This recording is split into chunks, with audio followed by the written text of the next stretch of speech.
My name is Antoian. I'm a personal trainer. I'm self-employed, so I work with clients privately in their homes, and I also work with them online through my website, and that's ibodyfit.com. I live in Delray Beach, Florida. Yeah, my story is a little bit different, but I had always worked out or liked fitness or played sports when I was younger, and I actually had a different career before this. I was in the financial field, and I did a lot of 9-to-5 stuff. But after doing that, just for probably maybe 5 or 6 years or so, I decided to kind of do what I want to do. I heard this quote, and I think it is, if you love what you do, you'll never have to work again. And that kind of got me thinking, and I thought, what do I like doing? What I always liked doing, and it was always something to do with fitness or sports. So kind of stumbled upon being a personal trainer, because in the gym, people are always asking, hey, you look like you're in shape. What do I do to do this? How do I do this? And I said, let me just try to make a living at this and try to help people get fit. My exercise program is kind of basic, and that might shock people a bit, but for me, the basics are always what gets you fit. In other words, there's a certain amount of time per week that you're supposed to do your cardio training, your strength training, and flexibility. And I stick to those guidelines along with a great nutrition plan, and that works for me. And it just comes off again the recommended weekly exercise plan, and that's basically the recommendations are for cardio training. It's 5 days a week for a minimum of 30 minutes. For strength training, it's a minimum of 2 times a week for about 30 minutes, and stretching is just pretty much every day. So what I do is I do obviously the cardio that you need for 30 to 60 minutes a day, and I do weight training about 4 times a week, and I try to stretch almost every day. And it sounds boring, but it works for me.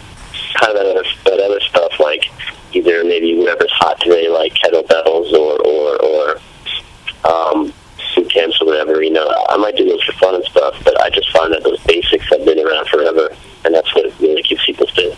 I admire the people who people that work every day and are in shape, whether they work 9 to 5 or they're moms with kids that are busy all day or vice versa or whatever. I just admire people who that are not in the fitness industry, who work every day or have a job every day or family to take care of every day, yet they still find time to get in shape. Whether they're getting up at 4 o'clock to work out or they're working at 8 o'clock at night or they're doubling up on the weekends or whatever. I just admire people who are in great shape like that. They're running in 5Ks or triathlons, whatever. That's what I admire. I remember sitting on the beach saying, what am I going to do? Yeah. Okay, I'm going to be a personal trainer. And then I studied. Now, if you want to put down ACE, American Council on Exercise, that's who certified me. And if I do have questions, I call their headquarters up, and I work closely with them. My youngest client is 24, and my oldest one is 94. Fitness is for everybody. It's not just for a certain amount of people. It's for everybody. It's not just for someone who's overweight or under conditioned or whatever. You can gain flexibility and muscle and strength in your heart at any age, whether it's old or young. Yeah, my average client is probably from 30 to 50 years old, who has a family and has a full-time job. And kind of like what I admire, they either come to me early in the morning or late in the evening, after or before their crazy hectic days, and then they still work out. Most of my training is one-on-one, my in-person training, and I do have a lot of online clients. Once in a while, I'm in a small group, but I prefer one-on-one, just for the attention to the clients. They get your full attention. I probably work with 15 to 20 different people a week, and 40 hours a week, probably, spread over 6 days a week. Again, I kind of stick with what I do for myself because I just find that it works. So I sort of stay away from fancy stag type of things, and I do basic training catered to them. So in other words, we talked about the basic training things like cardio and strength training and flexibility. So if someone, for example, cardio hates to run, then I won't have them run. I'll do some dumb stuff with them. I still get the heart rate up. Basically anything that elevates your heart rate can be cardio, whether it's outside, playing something like a sport, like basketball or football or something. The weight training, we pretty much stick in the gym, and we stick with our weight training program like I would for myself. And if our stuff really goes with them, I might stretch them myself or have them do yoga or Pilates. It's all kind of based on them and their attention span, based on their personality. Some people are ADD, especially these guys that work, you don't have to really try this, but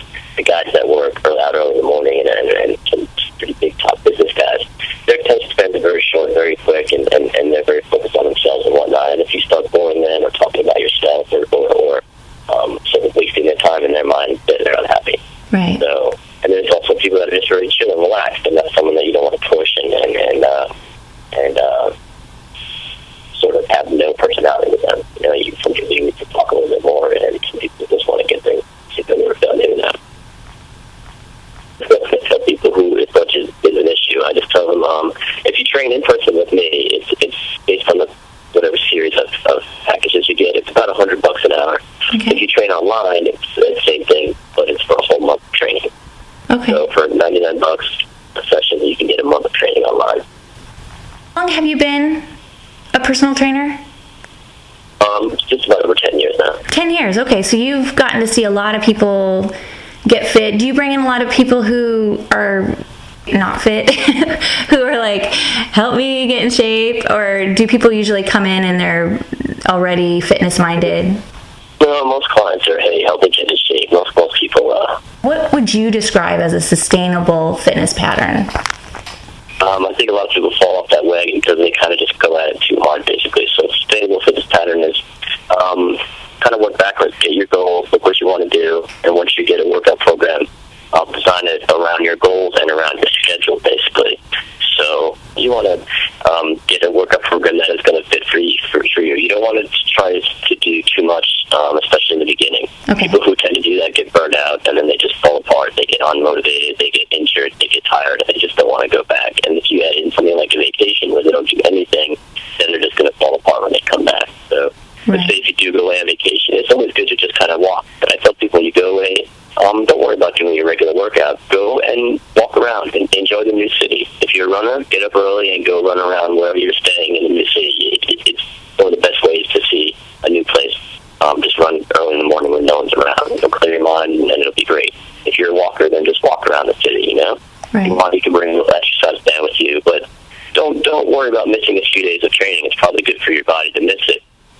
When you get back, and just get back into your routine. As long as your routine isn't too exhausted, and as long as you mix up your routine, maybe that's something good. If you mix up your routine to get rid of any type of boredom, that's probably a good thing, because boredom is one of the top reasons people fall out of their routines.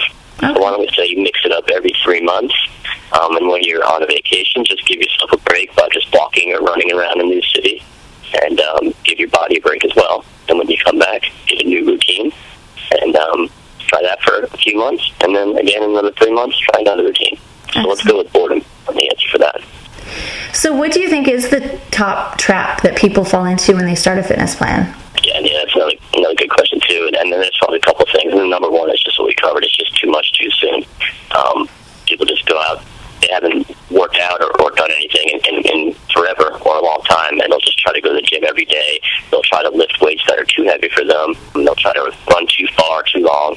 And they'll either get discouraged because they can't do what they thought they could or they once did, or they'll get injured because the weights that they're lifting are too heavy.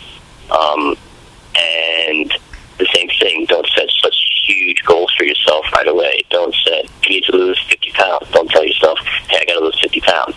Just say, set a smaller goal. I got to lose 10 pounds, and I got to lose it in 2 months from now. And then in 2 months, reassess and go from there, basically. Do you see that very often, where someone's been working out for a year or two and then they just fall off the wagon at that point? It happens, yeah. It happens. And again, when you have a trainer, it's kind of hard to do that because you're paying for that appointment. Right. But it does happen, yeah. That does happen to people. Okay. And to get back into training, my advice is always just do a little bit. It sounds goofy, but I tell people this whenever I come across a situation. Just go work out for 10 minutes. You'll be so surprised if you do a quick weight workout for 10 minutes, especially if you've done nothing in a year, about the difference you'll feel. Your muscles will feel stronger, but mentally you'll feel great because you just worked out. Right. And even those 10 minutes, it's 100% more than what you were doing before. But I usually use that number for 10 minutes, and it kind of makes people think. You find yourself doing 10, 15, 20, next thing you know, you're working out an hour. And then that's what I'm trying to get across, versus just like the other answer was, sort of just ease into it. But for this answer, definitely, just try 10 minutes, and usually a good key number.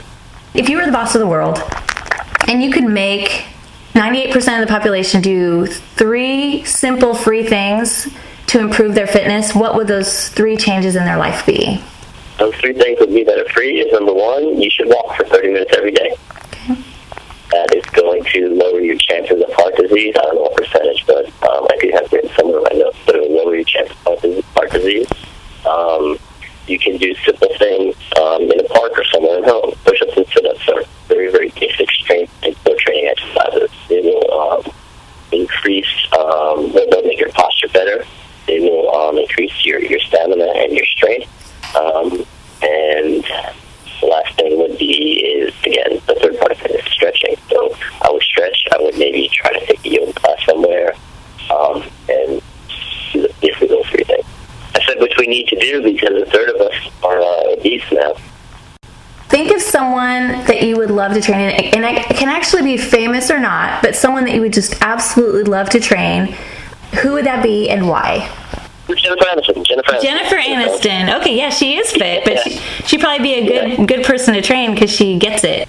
If you could have any trainer to work with for, a week or 30 days or however long, who would that be? That'd be Jennifer Aniston too. Okay, there you go. Well, Franklin, is there anything else that you would like to just share before we go? I tell everybody, you are the only person that is in control of your body, basically. You are the only person who is in control of your own body. Not your boss, not your kids, not your spouse, not your mom, not anybody. You're the only one that is going to make yourself work out, make yourself eat healthy, and change your body, basically.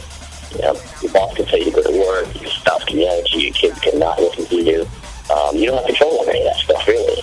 But you do have control over your body and what you do to it and what you put it in. That's what I kind of say. No matter what is going on, one thing that you have control over is your body. That was so inspiring and such a great way to end it. And thank you again so much.